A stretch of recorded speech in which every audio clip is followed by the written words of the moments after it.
بسم الله الرحمن الرحيم. الحمد لله رب العالمين، وأفضل الصلاة وأتم التسليم على سيدنا محمد وعلى آله وصحبه أجمعين.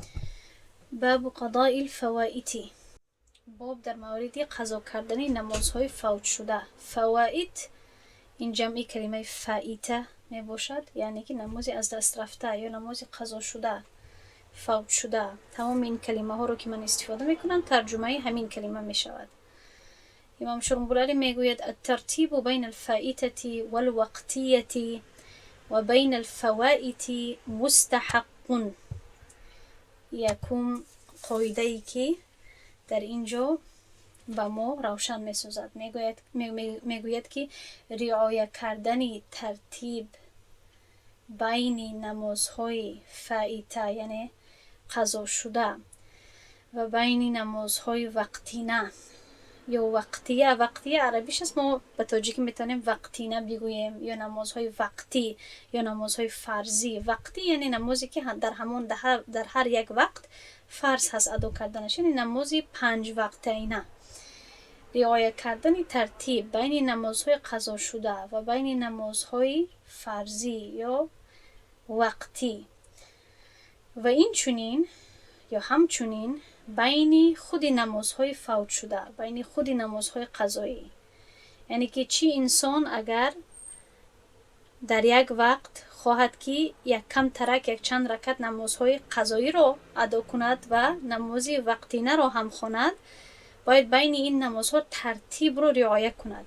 یا اینکه یک روز اگر خواهد که تنها نمازهای قضاییش بخونه، یا اینکه در یک وقت خواهد که نمازهای قضاییش بخونه، بین همان نمازها هم باید ترتیب رو رعایت کنه. برای همین میگوید مستحقون، یعنی که شرط می باشد، حق هست یعنی که هدفش این است که باید رعایت کرده شود.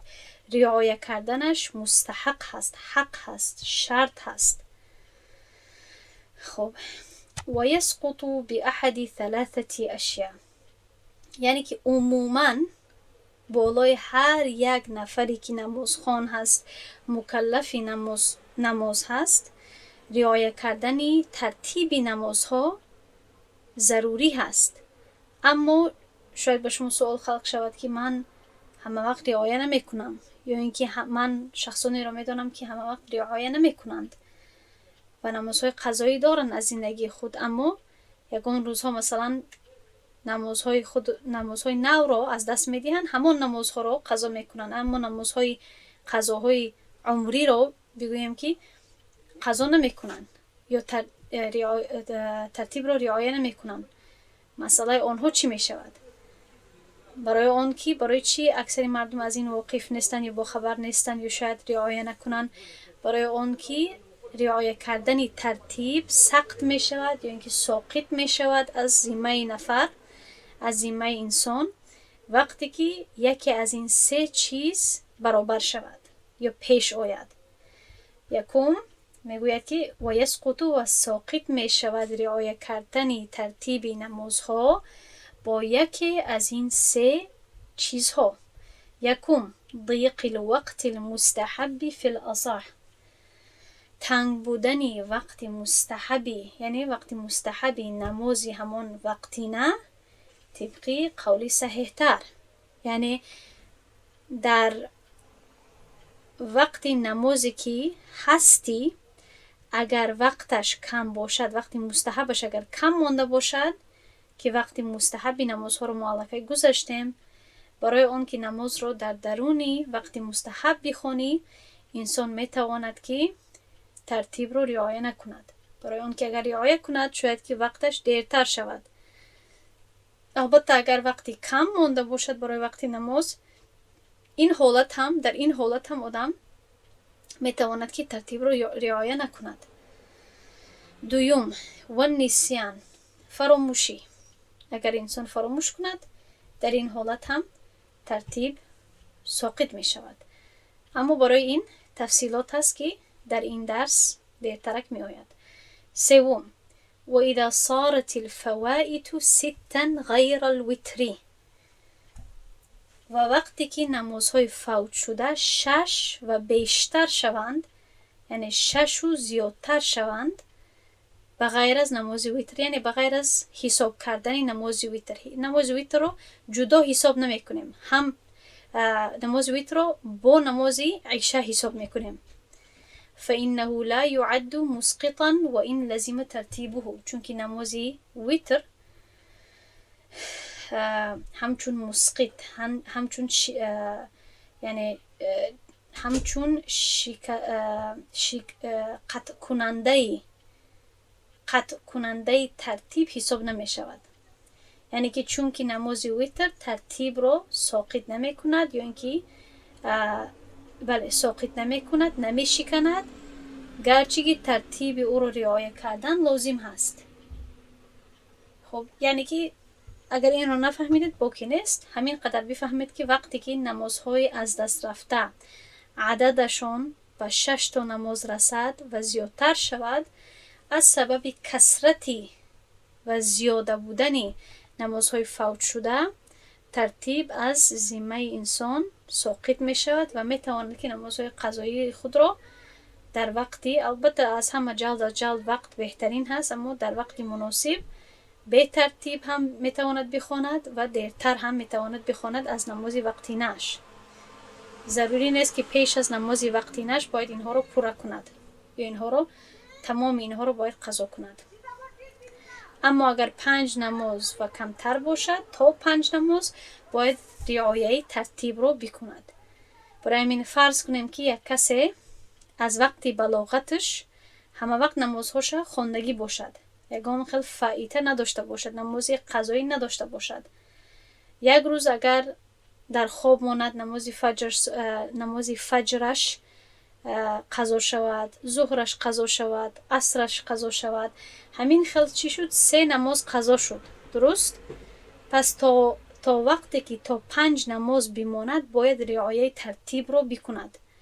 یعنی که پیش از ادا کردن نماز عصر یا نماز مغرب باید اول طهارت کند، خود را آماده سازد، وقتی کفایه باید بگذارد، اول باید نمازی همون روزه فجرش رو قضا کند 2 رکعت، بعد نماز ظهرش رو، بعد نماز عصرش رو، بعد برابر کند خود رو به وقت مغرب که نماز مغربش رو بخواند و ترتیب نمازها باقی ماند. عموما این یک خیلی کار مهم هست که باید انسان انجام دهد. اما متاسفانه اهمیت دادم که شاید از سببی که به حد زیاد نفرها نمازهاشون قضا می شود و به حد زیاد نمازهاشون قضا می شود، اکثر مردم تا 5 نماز قضا ندارند، به حد زیاد قضایی دارند، حتی قضای عمری دارند. یعنی که سالها از دوران مثلا جاهلیت، از دوران از اسلام دور بودنشون نماز قضایی دارند و از این سبب البته که ترتیب از سر آنها ساقط می شود. و برای همین است که اکثر مردم ما نمی بینیم که پیش از یک نماز مثلا بگوید که من اول باید این نماز ما بخونم، من 3 نماز ما باید اول قضا کنم، من باید ترتیب رو مثلا رعایت کنم. این ما زیاد شاید نمیشنویم و شاید شما هم نشنیده باشین. در شنیدن این مسئله اونقدر عادت نداریم، برای که مردم اونقدر رعایت ترتیب رو نمیکنن، برای که در شانه هاشون لازم نیست، برای که از 5 نماز زیادتر قضا کردگان. دوام میدهیم و در اینجا میگوید ولم یعود الترتیب بعودها الى القلة، یعنی که ترتیب دوباره بر نمیگردد اگر انسان دوباره نمازهایش به کم بودن برگردد. یعنی اگر پس از زیاد شدن این نمازهای قضا به کمتر نمازها برگردند، ترتیب دوباره واجب نمی شود. مثلا کسی که قضای عمری دارد یا کسی که مثلا 20 نماز فوت شده دارد و علاقه ترتیب از او ساقط شدگی هست، اگر دوباره نمازهایش را خونده دوباره به 4 نماز برگردد، برای آن که در سبب 20 نماز قضا شدنش علاقه ترتیب از او ساقط شد، دوباره ترتیب برای بالای او بر نمیگردد تا آن دمی که تمام نمازهایش رو قضا نکند، تمام نکند و دوباره از سر نو صاحب ترتیب شود. ولا بفوت حدیثة بعد 6 قدیمة، و همچنین اگر نماز نو پس از 6 نمازی قدیمی یا کهنه قضا شود، ترتیب از نو واجب نمی شود. یعنی که بعد از 6 نمازی که فوت می شود، 6 نماز کهنه یا قدیمی که فوت می شود، اگر یک نماز نو فوت شود، در این حالت دوباره ترتیب بر نمی گردد. برای اون که شاید یک شخص فکر کند یا در غلط فهمی افتد که من نماز نو را از دست دادم، این 6 نمازی مثلا دین روزه بود یا این 6 نماز کهنه هست، من دوباره به نمازهایم برگشتم و این یکم نماز نوی فوت شده هست، من باید ترتیب را رعایت کنم. نه، چون که جمعاً و کلاً نمازهایش به عدد 6 رسیدگی هست، ترتیب دوباره بر نمیگردد به او تا آن زمانی که تمام نمازهایش را برقرار کند و دوباره صاحب ترتیب شود. علی الاصح فیهما، طبقی قولی صحیح در هر دو این مسئله. اکنون از اینجا فلو صلى فرضا ذاکرا فائتة ولو وترا فسد فرضه فسادا موقوفا. یعنی که در اینجا اکنون به این سوال جواب میدهد که خب این رو فهمیدیم که رعایت کردن ترتیب حتمی هست، اما اگر کسی ترتیب رو رعایت نکند چی؟ پس در اینجا جوابش رو امام شربوللی میدهد، میگوید که اگر شخص نمازی هنگام مثلا خواندن نماز فرضی خود را بخواند، ذاکرا در حالتی که به یادش باشد، در حالت دانستن، به یاد بودن، در حالتی که به یادش باشد یک نماز قضا شده، حتی اگر نماز ویتر هم باشد، یعنی از روی فراموشی نباشد و از روی دو سبب دیگری که در بالا ذکر شدگی است، مخصوصا تنگی وقت یا تنگی وقتی مستحب نباشد، قصدن یعنی نمازی بعدی رو بخواند یا وقتی رو بخواند وقتی که نمازی قضایی از گویم که 6 کمتر تا حال دارد یا از 5 یا کمتر دارد، در این حالت چی میشد؟ فسد فرضه، نمازی فرضی که همون وقت میخواند فاسد میشود، یعنی باطل میشود، اما با این شکل اینه که باطل شود و تمام، با شکل موقوف یعنی که با شکل توقیفی نمازش باطل می شود. با شکل توقیفی و موقوفی چی معنا دارد؟ یعنی که قبول شوی نمازش معلق می ماند، یعنی نمازش گویا باز داشته می شود، در میانه، گویا که اگر آمیانه تر بگویم در میانه می ماند بین قبول شدن و فاسد شدن یا رد شدن، تا یک حد، تا یک زمانی همین خیلی در مابین می ایستد حکمش، و در اینجا می فهماند که تا کدام زمان نمازش معلق یعنی یک کلمه عربی هست، اما در این سیاق استفاده کردنش با توجهی درست هست، ترجمه درست هست، اما معلق خودش لغتا معنایش آویزان ماندنی چیزی رو گفته می شود، یعنی که با یک شرط وابسته میماند، باز داشته می شود تا یک وقت، تا پر شدن یک شرط. تا کدام وقت؟ فإن خرج وقت الخامسة. اینش کمی شاید مشکل باشد، سخت فهم باشد، برای این شما کوشش کنید یکم خیلی رسم کشید، یکم خیلی خریطه کشید که براتون آسانتر شود. مثلا خریطه که نماز 1 2 3 هم خیلی که فهمیدنتون آسانتر شود. میگوید که فإن خرج وقت الخامسة مما صلاه بعد المتروكة ذاكرا لها صحت جميعها. میگوید که اگر وقتی نماز پنجم گذرد،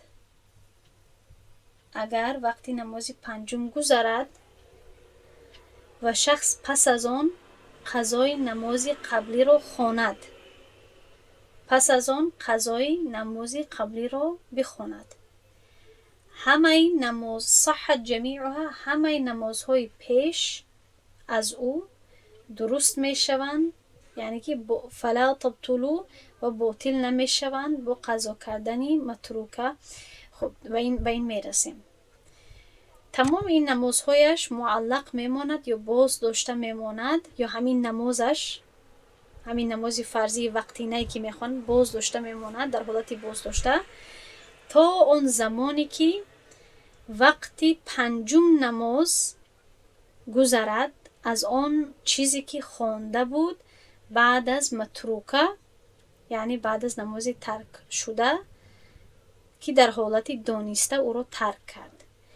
یعنی که نمازش قبول نمی شود تا آن وقتی که ترتیب از ذمه‌اش ساقط شود. و ترتیب از ذمه شخص کی ساقط می شود؟ با خارج شدنی، البته با قضا شدنی 6 نماز. درست؟ با قضا شدنی 6 نماز. وقتی که وقتی پنجم نماز از سرش می گذرد چی شد؟ نماز یکمش که زیر سوال در اینجا هست، نماز دوم، سوم، چهارم و پنجمش را نیز بازداشته میکنند و این میشود 6 نماز بازداشته شده. و بعد وقتی که پنجم وقتی نماز میگذرد ترتیب از سرش ساقط میشود و بعدا تمامش قبول میشود. فهمیدید؟ فلا تبطل بقضاء المتروکه بعده. اما اگر و باطل نمی شود با قضا کردن نماز ترک شده بعد از آن. و این قضا المتروکه، یعنی که بعد از در اینجا تا اینجا چی معنا دارد؟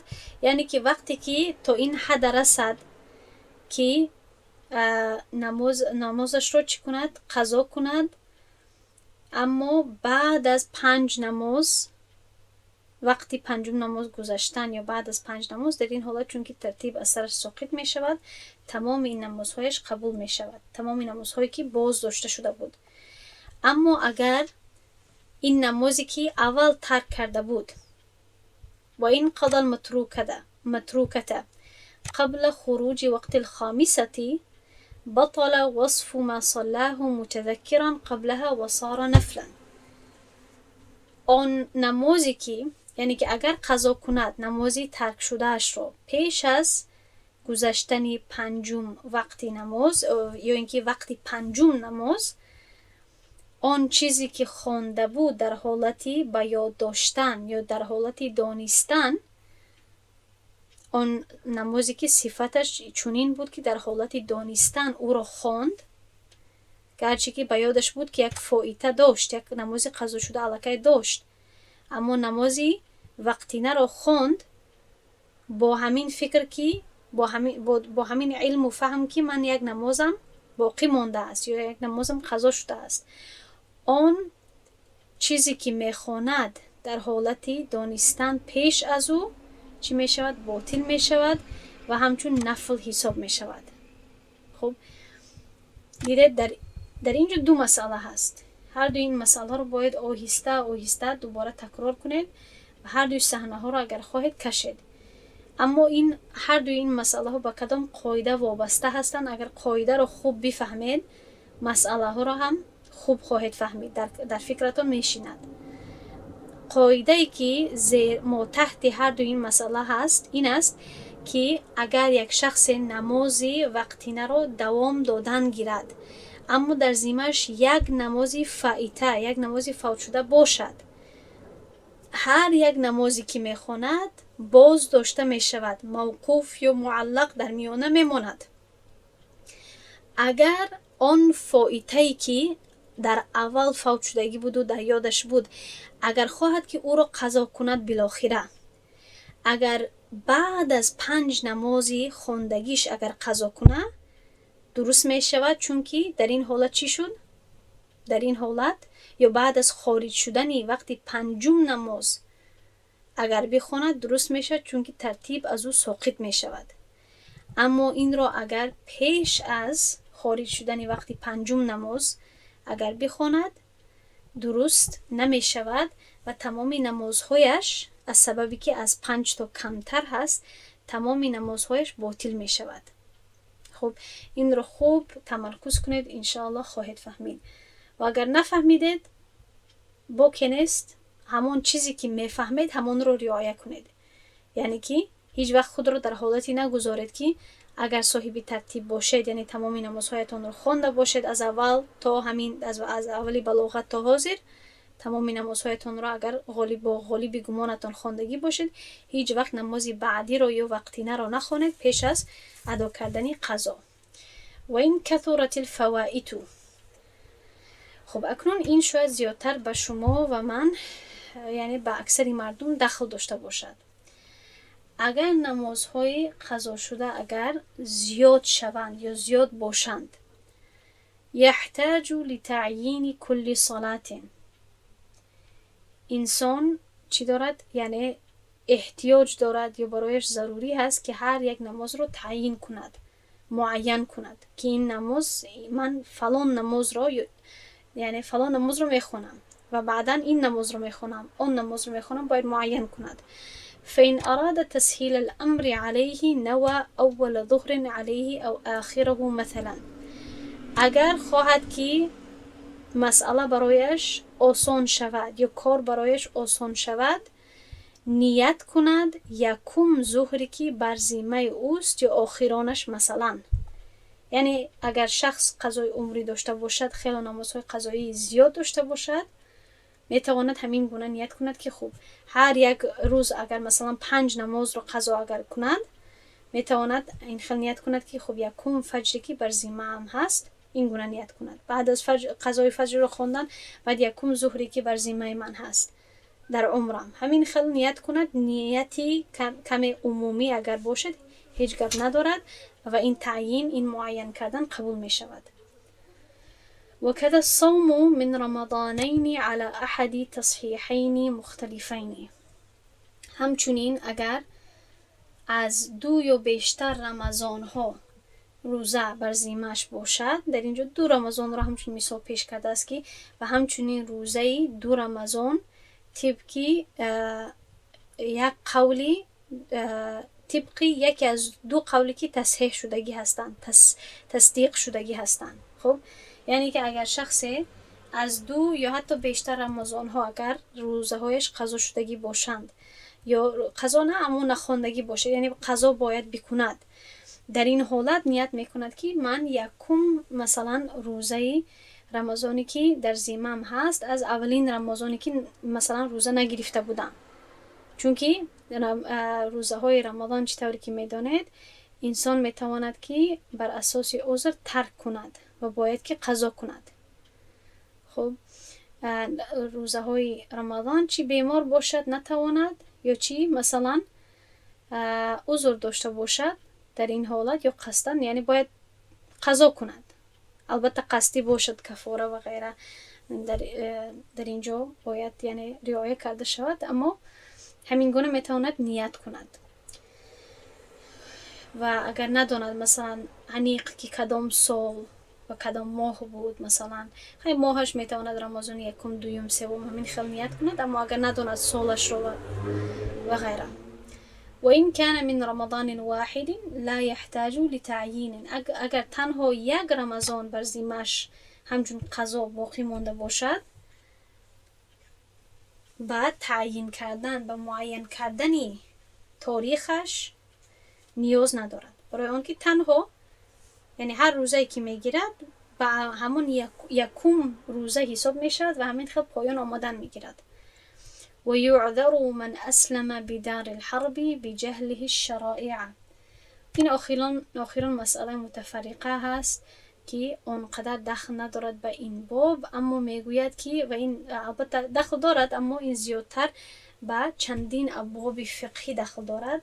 میگوید که و کسی که اسلام آورده است، کسی که مسلمان شده است، من اسلم در دولت کفر یا در دولت حرب، یعنی در دولت جنگ، یعنی در دولت کفر گفته میتوانیم، یعنی بنی دولتی باشد که دولتی کفر باشد و با دولت مسلمان ها در جنگ باشند. بی جهلی، کسی که یعنی در دولت کفر اگر اسلام را قبول کند، از سبب آن که جهالت دارد یا ناواقف هست از شریعت، میتواند که عذر شود یا معذور شود، یعنی میتواند که بخشیده شود یا از او درگذر کرده شود. از سببی جهالتش یا از سببی ندانستن شریعتش، احکام شریعت را، چون که از او بخبر هست، عذر دارد.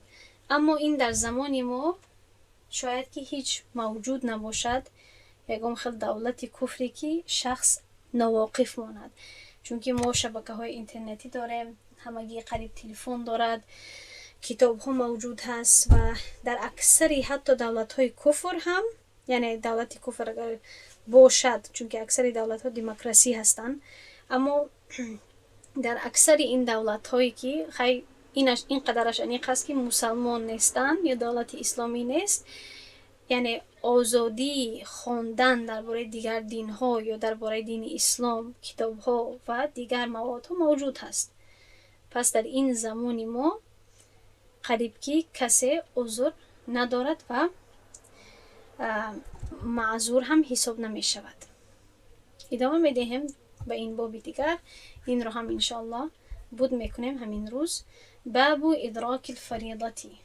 این باب هم کم ترک سخت فهم هست و در این مسائلی می آید، در مورد مخصوصا مسائلی که در مورد این است که وقتی که یک شخص در مسجد باشد و در حالت خواندن نماز باشد و جماعت آغاز شود، جماعتی همان مسجد آغاز شود، چی باید کرد؟ وابسته به نوع نمازی که می گذراند حکم مختلف می شود، فرق می کند. باب در موردی یافتن، پیدا کردن یا رسیدن به نماز فرضی. خب اذا شرع في فرض منفردا فاقيمت الجماعه قطع واقتدى. حکم اساسی رو اول در بالا می آورد. میگوید که وقتی که شخص نماز فرضی خود را در حالتی تنهایی منفرد آغاز میکند، شروع میکند و سپس نماز جماعت قائم می شود، نماز خود را باید قطع کند و اقتدا کند از پس امام. این لم یسجد، اما در اینجا شرط هست، این لم یسجد لما شرع فیه، با شرطی که هنوز به سجده نرفته باشد در آن چیزی که شروع کرده است. یعنی که این خیلی معلوم می شود که اگر سجده کرده باشد، این لم یسجد لما شرع فیه، اگر سجده نکرده باشد باید قطع کند و اقتدا کند. اگر سجده کرده باشد چی؟ حکم اختلاف می کند، حکم مختلف می شود. خب اگر سجده کرده باشد ما این رو به نظر می گیریم که آیا نمازی 4 رکعته است یا 2 رکعته و 3 رکعته. در اینجا میگوید یا اینکه سجده کرده باشد در نمازی غیر 4 رکعته، یعنی که اگر در نمازی 2 رکعته 3 رکعته باشد و سجده کرده باشد الکی یکم در یکم رکعت، یا اینکه سجده نکرده باشد در تمام نمازها، در این حالت باید نمازش را قطع کند و از پس امام اقتدا کند. این است مسئله یکم، مسئله اساسی که اکثری حالتها باید، یعنی شخص در اکثری حالتها همین رو پیروی کند. فهمو شد؟ یعنی که در اکثری وقت نماز قطع کرده می شود. نمازی وقتی نه که انسان منفردن آغاز می کند و باید از پس امام در جماعت اقتدا کند. اگر سجده نکرده باشد تا برای رکعت یکمی تمامی نمازها، یا اینکه سجده کرده باشد در نماز 2 رکعته یا 3 رکعته. اما اگر سجده کرده باشد در نماز 4 رکعته، یعنی تنها نماز 4 رکعته، حکمش کمتر دیگر هست. چی حکم دارد؟ میخونیم اگر سجده کرده باشد در رباعیه در نماز 4 رکعته، ضم ركعة ثانية وسلم لتصير ركعتان له نافلة. در این حالت اگر سجده کرده باشد در نماز 4 رکعته، یعنی سجده کرده باشد برای رکعت یکم، ضم اضافه میکند رکعت دوم را و بعد از آن که برای 2 رکعت سجده میکند سلام میدهد تا اینکه هر دو این رکعت های اولی برای او همچون نفل قبول شود. و سپس بعد از 2 رکعت سلام که گفت اقتدا میکند مفترضاً، اقتدا میکند همچون شخصی نمازگزاری فرضی. همچون شخصی نمازگزاری فرضی، یعنی که نماز فرضی که خودش تنها آغاز کردگی بود و 2 رکعت نفلی تبدیل می شود و بعدا نماز فرضی اصلی رو و اساسی رو با امام می خواند. اکنون می گوید اگر 3 رکعت باشد چی؟ و این صلی 3، اگر از نماز 4 رکعت 3 رکعتش اگر خونده باشد، اتمها، نماز 4 رکعتش رو تمام میکند. خب یعنی که اگر از نماز 3 رکعت، اگر از نماز 4 رکعت 3 رکعتش رو خونده باشد، 4 رکعت تمام میکند. یعنی چی شد؟ یعنی که 4 رکعت نفل نمی شود. در این حالت نماز فرضیش همچون منفرد، همچون تنها قبول می شود و برای احترام و برای قدری جماعت را برقرار کردن از پس امام باز هم اقتدا می کند پس از سلام گفتن، اما در حالتی متنفل، یعنی همچون نفل گذار نیت می کند که من از پس این امامی که نماز فرضیش رو می خواند، من همچون متنفل شخصی نفل گذار می خوانم، مگر در نماز عصر. در اینجا امام شرنبولاری نماز فجر رو ذکر نکرده است، اما عموما وقتی که الا فی العصر گفته می شود، اکثر احکامی که در از آنها عصر استثناء می شود، فجر هم استثناء می شود. برای همین شما در شرح خود یا در این حاشیه خود نویسید که والفجر، مگر در نماز عصر و در نماز فجر. یعنی که در نماز عصر و فجر اگر آنها رو تمام کرده باشد، یعنی همچون منفرد، باید که بعد از آن نفل آغاز نکند با امام، از پشت امام. اما برای چی امام شرنبولاری فجر رو ذکر نکرده است؟ چون که فجر 4 رکعته نیست، تنها عصر 4 رکعته است و عصر زیر سؤال می آید. اما برای یعنی فهمیش پورتری شما من گفتم که بله فجر هم ما تحت این داخل می شود. اما اگر شخص فجر رو تمام نکرده باشد، تنها 1 رکعتش ده باشد و جماعت سر شود، البته نماز خود را باید قطع کند و اقتدا کند. برای همین است که فجر حتی زیر سؤال نمی آید. اما بگوییم که اگر تمام کرده باشد، انسان بعد از خواندن فجر منفرد با امام نفل را آغاز نمی کند. خب وإن قام لثالثة رباعية فأقيمت قبل سجوده قطع قائما بتسليمة في الأصح. و اگر خیزد برای 3 رکعتی نماز 4 رکعته، این مسئله از این مسئله که هست در اینجا فرق میکند از این مسئله در اینجا. برای که در اینجا میگوید که و این صلی 3، اگر 3 رکعت را تمام کند، 1 رکعت میماند، میتواند که نماز 4 رکعتش را تمام کند.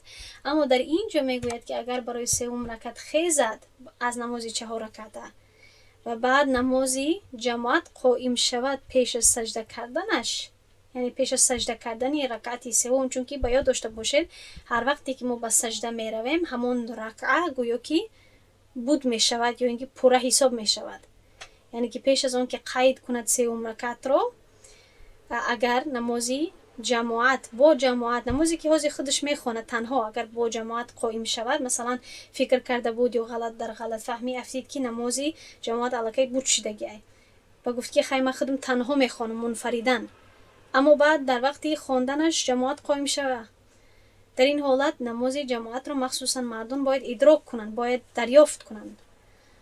پس در این حالت مخصوصا اگر در مسجد باشد، پس در این حالت چی میکند؟ قطع قائما، در حالت ایستاده نمازش رو قطع میکند، بی تسلیمتین، با سلام دادن، طبقی قولی صحیح تر. دیدید در اینجا چندین تا مسئله های گوناگون هست، اینها رو جدا جدا نویسید، فهمید و البته اینها زیاد پیش نمی آیند، شاید حفظ کردن آنها کمی دشوار باشد، اما حداقل در کتاب همین متن رو خوب بفهمید که در آینده اگر سوال پیش شد یا از خودتون در یک مسجد رفتین یا اینکه از شوهرتون، برادرتون، پسرتون، میتوانید که همین رو دوباره بخونید و ببینید که به کدام مسئله نزدیکتر هست سوالی اونها. بعدا میگوید و این کان فی سنت الجمعه فخرج الخطیب. اکنون اگر انسان در وقت خواندن سنت جمعه باشد. جمعه هر دوی ضبط ها، یعنی هر دوی شکل خواندن ها درست است. و خطیب بیرون شود، یا اینکه در حالت خواندن سنت نماز ظهر باشد، یعنی که در هر دوی حالت در 4 رکعت در نماز سنت 4 رکعته هست و نماز آغاز شود، یا اینکه همون نماز جمعه، خطبه جمعه مثلا آغاز شود یا خطیب بیرون شود، یا اینکه نماز ظهر قائم شود. سلم علی رأس رکعتین، سلام باید بگوید در آخری، اگر در یادتان باشد در سری، یعنی در آخری 2 رکعت. و این است اوجه و هو الاوجه، و این است درست‌تر. خب میتوانید این گونه ترجمه کنید، این است درست‌تر. چی طوری که در اینجا گفته بود، در اینجا هم همین خیل مسئله میماند. نمازی 4 رکعته باید که بعد از 2 رکعتش سلام بگوید. برای آن که چی می شود؟ بعد 4 رکعته سنت همچون 2 رکعت نفل حساب می شود. ثم قضا السنة بعد الفرض، سپس بعد از خواندن خودی همون نماز فرضی، چی نماز جمعه یا ظهر باشد، سپس بعد از آن نمازی رکعت‌های سنت خود را که نخوانده بود از سبب آغاز شدن نماز فرضی، بعد از نماز فرضی میخواند. یعنی درست هست که ترتیبی رکعت‌های فرضی و سنت علی شد یا تبدیل شد، برعکس شد، باقی نیست. بعدا میگوید که و من حضر والامام فی الفرض اقتدا به. دیدید شرط جمله و جزاء، شرط جمله و نتیجه، یا مسئله و جواب. این گونه متن‌های فقهی رو متوجه شوید که یعنی اکثر جمله ها 2 قسمت دارد، مسئله، جوابی مسئله. کسی که حاضر شود، یعنی به کجا حاضر شود؟ به مسجد حاضر شود، به جماعت حاضر شود. و در اینجا واوی حالیه هست، در حالتی که امام در نماز فرضی باشد باید که از او اقتدا کند. ولا یشتغل عنه بالسنت، و با رکعت‌های سنت خود مشغول نشود. الا بفوتها مع الفرض، مگر برای آن نمازی که با فوت شدن نماز رکعت‌های سنت هم فوت می شود. در بعض نسخه های این کتاب این متن در اینجا می آید الا فی الفجر. شاید در بعض نسخه های شما یا در حاشیه‌اش یا در خود متنش شما شاید داشته باشد الا فی الفجر. این بهتر هست، این نسخه یا این عباره در اینجا بهتر هست چون که روشن‌تر هست. اما اگر الا بفوتها مع الفرض، این را هم من برای شما اگر ترجمه کنم، باز هم بالاخره نتیجه چی می شود؟ این اشاره هست به نماز فجر، چون که تنها نماز فجر اگر خوانده شود و وقتش فوت شود، انسان نمیتواند که تنها سنتش را قضا کند. یعنی که با فوت شدن وقتش، با فوت شدن خودی نماز فجر، نماز سنتش هم فوت می شود. خب برای همین است که اما اگر مثلا شخص نماز فجر را قضا کند، در این حالت میتواند که سنتش را هم قضا کند، چون که به حد نماز 2 رکعت سنت نماز فجر تاکید شده هست و از سنت های مؤکده یا از سنت های مؤکده دیگر نمازها زیادتر تاکید شدگی هست.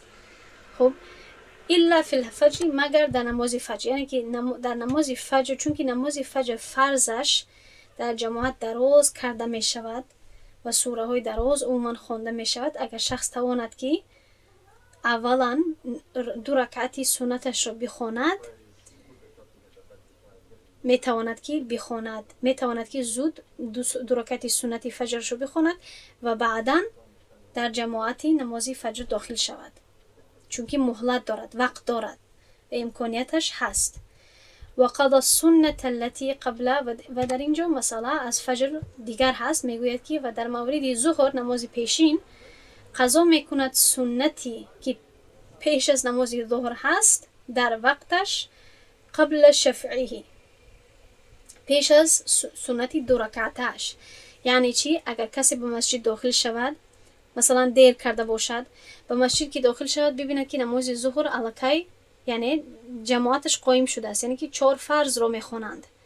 میتواند نه، اما باید که اقتدا کند از امام. نماز ظهرش رو با 4 فرض آغاز میکند.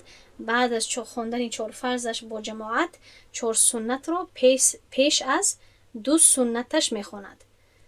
شفع یعنی که رکعتای طاق یا جفت میگه، جفت رکعتای جفت رو گفته میشود. یعنی که 2 رکعت پیش از 2 رکعتی نماز ظهر 4 رکعتی ظهر رو میخواند، قضا میکنه، یعنی که بعدتر میخواند.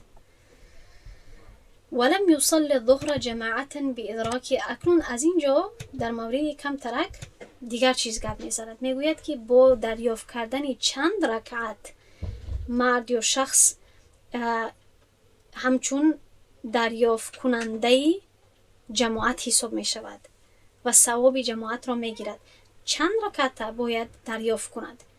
میگوید که ولم یصلی الظهر جماعتا بادراک رکعتین. کسی که تنها 1 رکعتی ظهر را با جماعت اگر دریافت کند، این شخص نماز ظهر را با جماعت نخوانده است، یعنی حساب نمی شود این گونه. دوباره ترجمه میکنم.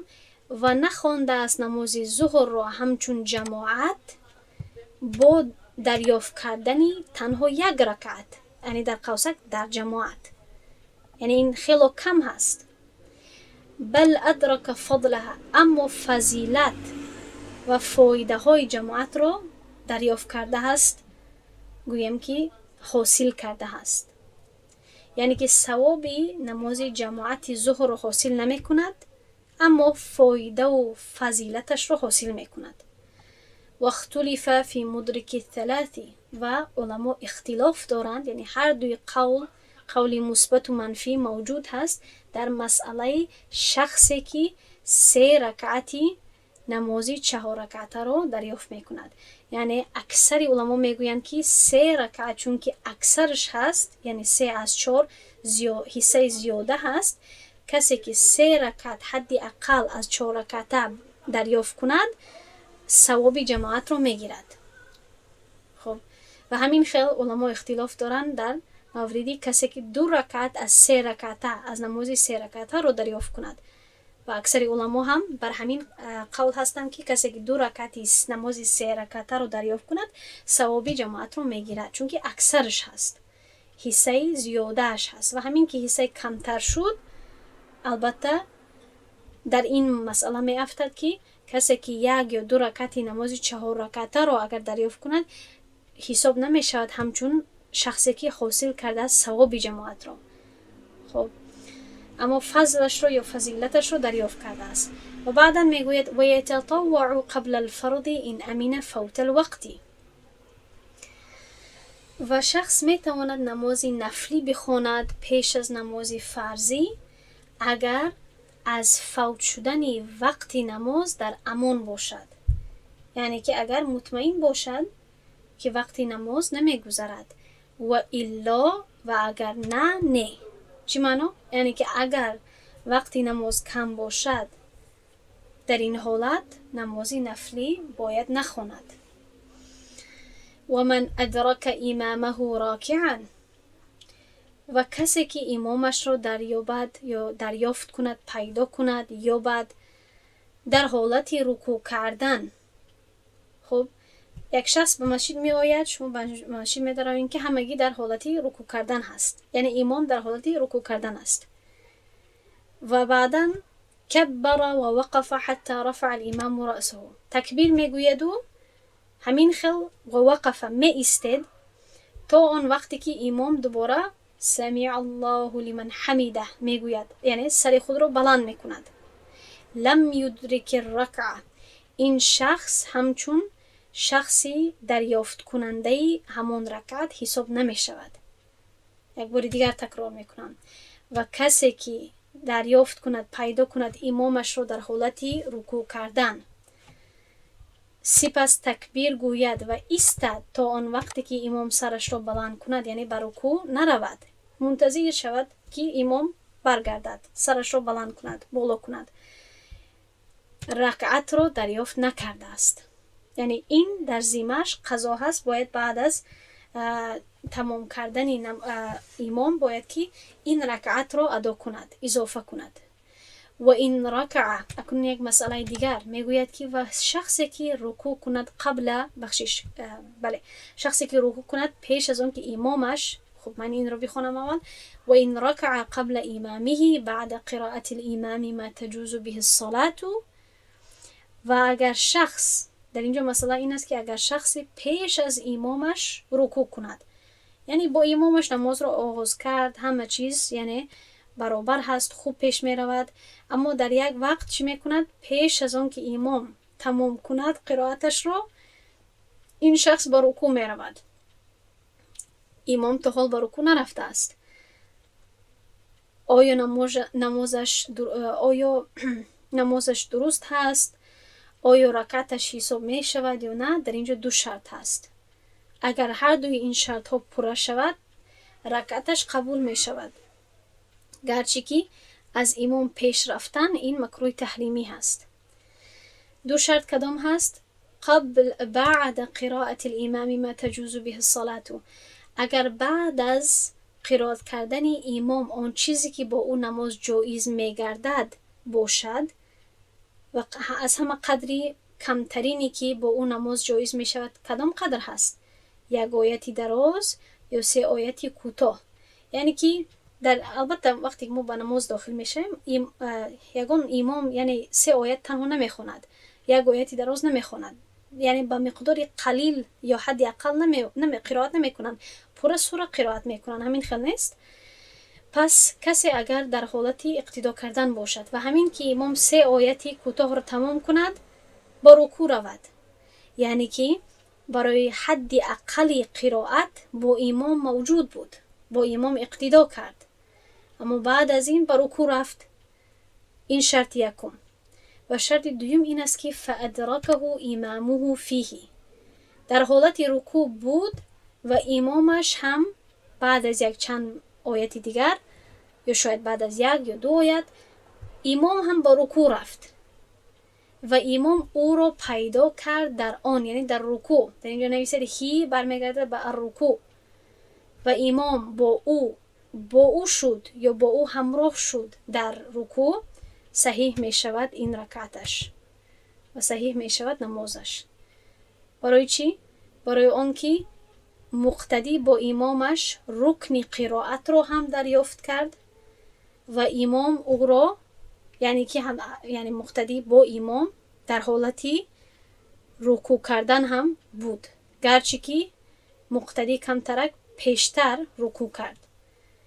اما اگر یکی از این شرط ها فوت شود، یعنی که اگر مثلا مقتدی رکوع کند و وقتی که امام با رکوع آمده ایستاده باشد او به سجده رود، یعنی که هر دوشون در رکوع در یک وقت نبودن، یا اینکه مقتدی پیش از آن که حداقل 3 آیتی کوتاه یا 1 آیتی دراز قرآن قرائت کرده شود از امام، پیش از وی بعد از 1-2 کلمه امام اگر رکوع کند، در هر دوی این حالت ها یا این شرط فوت شود یا آن شرط فوت شود، نمازش درست نمی شود. از سببی که چی سبب؟ قاعده چی شد؟ از سببی که یک رکن را به امام اجرا کرد. و این قاعده رو من خیلی زیاد می شود که برای شما میگویم، قاعده یک رکن را به امام خواندن یا ادا کردن جماعتش باطل می شود.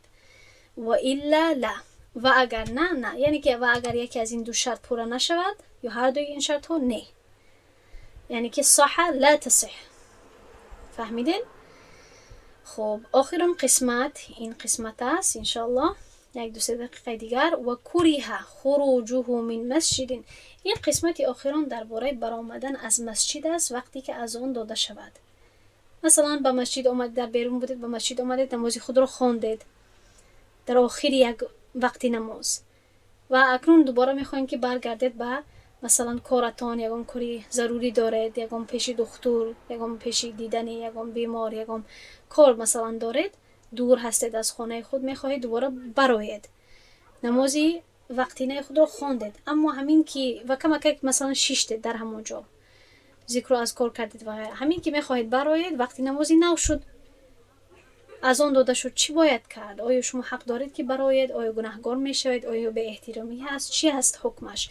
میگوید کریه و مکروه هست خارج شدن آن، برآمدن آن مرد آن زن فرق نمیکنه، برآمدن شخصی از مسجد کی اذن فیه، از آن داده می شود در آن تا اینکه نماز خوانده شود، بیرون شدن مکروه هست در حالتهای عمومی، الا مگر اذا کان مقیم جماعت اخرى، مگر اگر مقیم، یعنی که در اینجا مقیم نمیگویم که شخصی که اقامت میدهد، این رو ترجمه نمیکنیم، میگویم که مگر اگر آن شخص، آن نفر نمازگزار یک جماعت دیگر باشد، در یک مسجد دیگر، در یک جماعت دیگر عموما اشتراک میکردگی باشد، خواهد که به همون مسجد خودش رود، یا اینکه مثلا چی باشد، امام یک مسجد دیگر باشد، یا اینکه حتی میتواند مؤذن، یا اینکه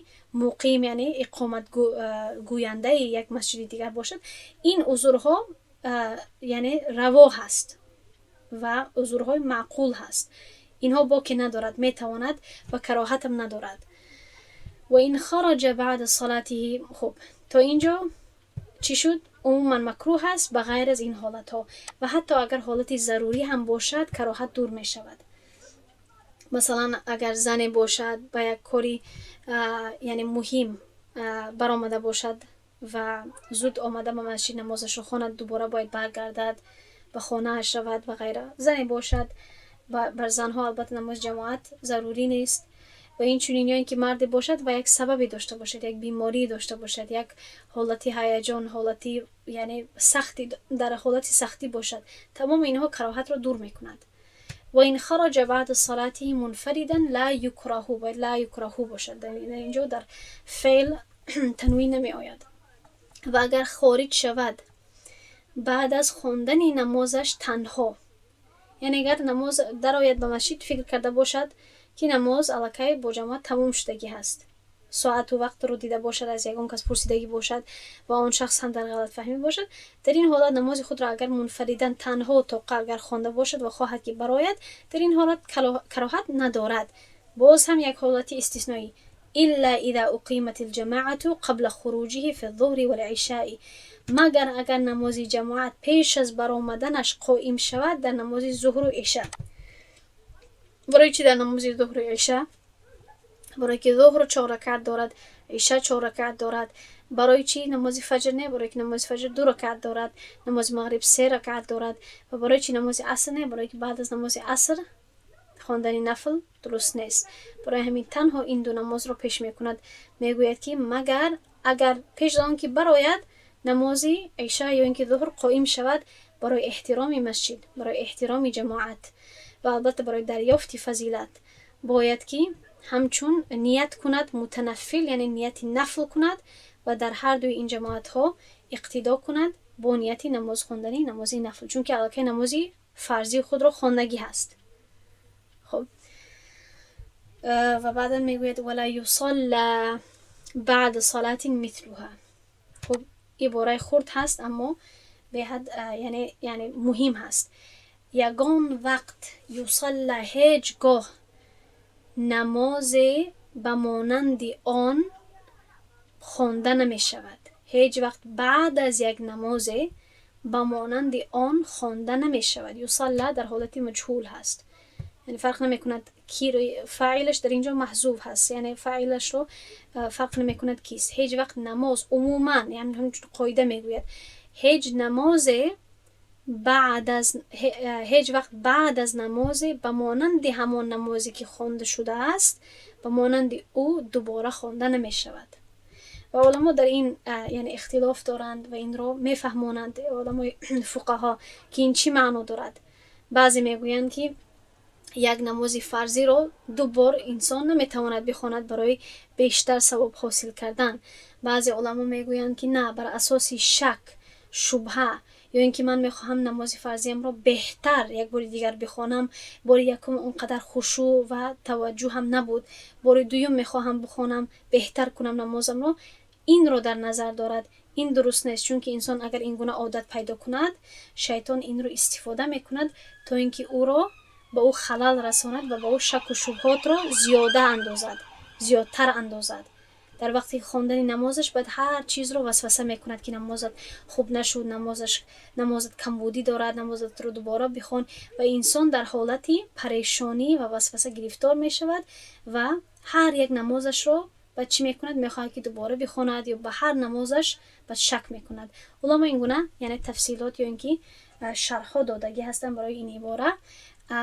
هر وقتی که انسان در نمازش خطا کند میتواند که وابسته به خطا چیست، میتواند که مثلا سجده سهو کند یا مثلا کوشش کند که نمازش رو در درون نمازش درست کند تا اینکه نماز باطل نشود. ضروری نیست که نماز رو دوباره تکرار کرده شود.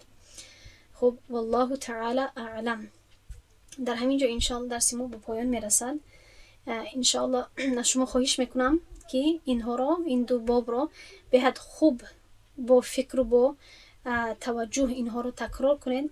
کمتر اگه این باب ها سخت فهمتر هم هستند و اونقدر زیاد پیش نمی آیند پریشان نشوید.